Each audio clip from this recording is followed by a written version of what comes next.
बिहार एक समय दुनिया का सबसे समृद्ध साम्राज्य, विदेह राज जनक, तीर्थंकर महावीर, भगवान बुद्ध, महाज्ञानी चाणक्य, पराक्रमी अशोक और आर्यभट्ट का बिहार, मिथिला पेंटिंग का बिहार, समय के सबसे बड़े राज्य मगध के बारे में बताता है।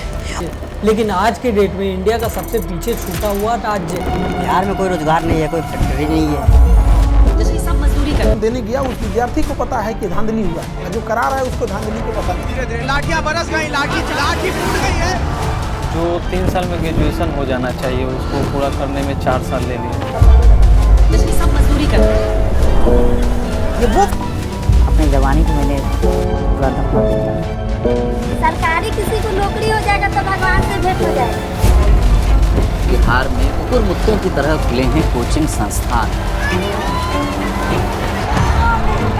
3 साल होने वाला है, फिर भी वैकेंसी नहीं आ रहा है। लेकिन 50 बहाली होती है जो बिल्कुल निप्रूफ होता है। कभी लोग बिहार में बसने का सपना देखते थे, लेकिन आज के डेट में वही लोग बिहार से भागने को मजबूर हैं। बिहार की सबसे बड़ी परेशानी है माइग्रेंट लेबर की सुलझाया गया है।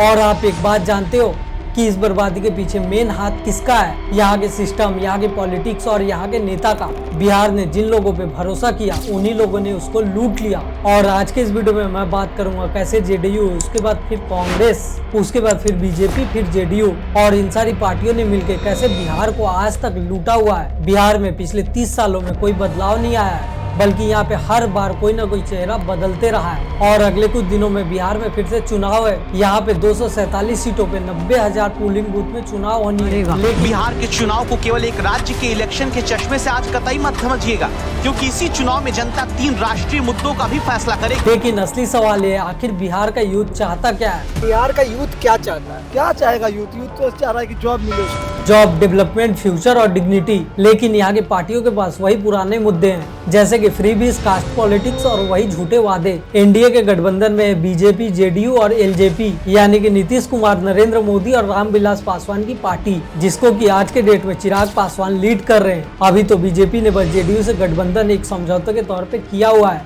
लेकिन उनके पास चिराग पासवान का कार्ड अभी भी बाकी है, जिसको कि वो फ्यूचर में जाके कभी भी यूज कर सकते हैं। और ये सारी चीजें बस इमरजेंसी एक एग्रीमेंट है। लेकिन बिहार के यूथ आज भी वेट कर रहे हैं कि उन्हें जॉब कब मिलेगी। और आरजेडी में कांग्रेस पार्टी के साथ मिलकर बहुत सारी पार्टी चुनाव लड़ रही है, और इनके टीम में वो सारी पार्टी है जो कि मतलबी और अनस्टेबल है। आज साथ, कल अलग, फिर उसके बाद साथ में। जब जैसा मतलब पड़ा वैसा ही अपना काम निकालती है। पब्लिक यहाँ पे हर बार उम्मीद करती है, लेकिन ये सारे नेता अपना काम निकाल के निकल जाते हैं। बिहार में बस पावर पॉलिटिक्स, कास्ट पॉलिटिक्स और यहाँ पे बहुत ज्यादा राजनीति चलती है, लेकिन बिहार का विकास कभी नहीं हो पाता है। यहाँ पे करप्शन के केसेस हर बार पुराने होते हैं, लेकिन नए नैरेटिव के साथ हर बार इसे पेश किया जाता है और बिहार की जनता नए नैरेटिव में फंस जाती है।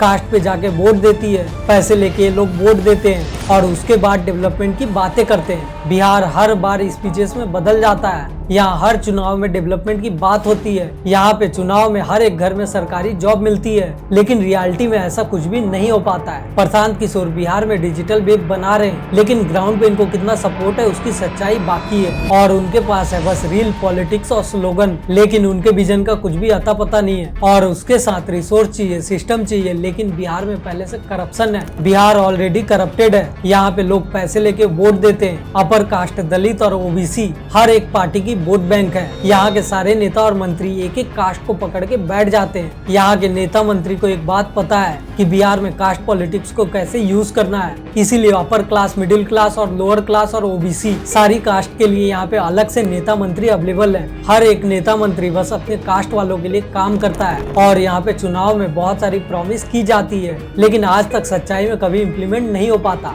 80% रिजर्वेशन, 90% रिजर्वेशन, हर एक घर में सरकारी नौकरी, अब इतने बड़े बड़े प्रॉमिस, लेकिन सच्चाई में बिल्कुल है जीरो। यहाँ पे डेवलपमेंट नहीं जीतती, बल्कि डिवीजन करा के नेता मंत्री अपनी सरकार बना लेते। बिहार में 58% से ज्यादा यूथ नौजवान है और उसमें से 50% यूथ अनएम्प्लॉयमेंट। यहाँ इंडस्ट्रीज नहीं है, यहाँ जॉब नहीं है और हर साल यहाँ पे पेपर लीक हो जाता है। और ये सारे बस सरकारी आंकड़े नहीं है, बल्कि ये है बिहार का भविष्य। अब आप सोचो कि आने वाले टाइम में बिहार का फ्यूचर क्या होगा। यहाँ के लोग बोलते हैं कि यहाँ पे जंगल राज से सुशासन आया है, लेकिन सच्चाई क्या है आप ही भी जान लो। एक साइड जंगल राज की याद और दूसरी साइड सुशासन का बस प्रचार, लेकिन रियलिटी बिल्कुल जीरो है। यहाँ पे क्राइम कम नहीं हुआ बल्कि अपना शेप बदल लिया है। पेपर लीक, करप्शन और पॉलिटिकल प्रेशर और खराब पॉलिसीज और ये सारी चीजें पूरी देश की जनता को दिख रही है और यहाँ का सिस्टम पूरी तरीके से कोलैप्स हो सकता है। आप ये बात भली भांति जानते हो कि आज के डेट में बिहार कितना ज्यादा डेवलप है। आप ही एक बात बताओ, बिहार के आदमी को बाहर काम करने जाना पड़ता है, उसे पैसे कमाने के लिए अलग राज्य में जाके मजदूरी करनी पड़ती है और बिहार आज के डेट में इन नेताओं से मजबूर है। नेता और मंत्री बस वादे करते हैं लेकिन सच्चाई में बिल्कुल जीरो हो जाते हैं। बिहार पिछले 30 सालों से पीछे जा रहा है और यहाँ पे हर बार कोई ना कोई मंत्री चुनाव के टाइम डेवलपमेंट की बातें करता है। यहाँ पे चुनाव में पब्लिक के सामने, कैमरे के सामने पैसे बांटे जाते हैं, सिंगर ऑर्केस्ट्रा की टीम को बुला के यहाँ पे डांस कराए जाते हैं, यहाँ पे बड़े बड़े स्लोगन से काम चल जाता है, लेकिन सॉल्यूशन पे कोई भी बात नहीं करता है क्योंकि यहाँ के नेता और मंत्री एक बात जानते हैं कि अगर वो डेवलपमेंट करेंगे तो बहुत ही ज्यादा स्लो प्रोसेस हो जाएगा,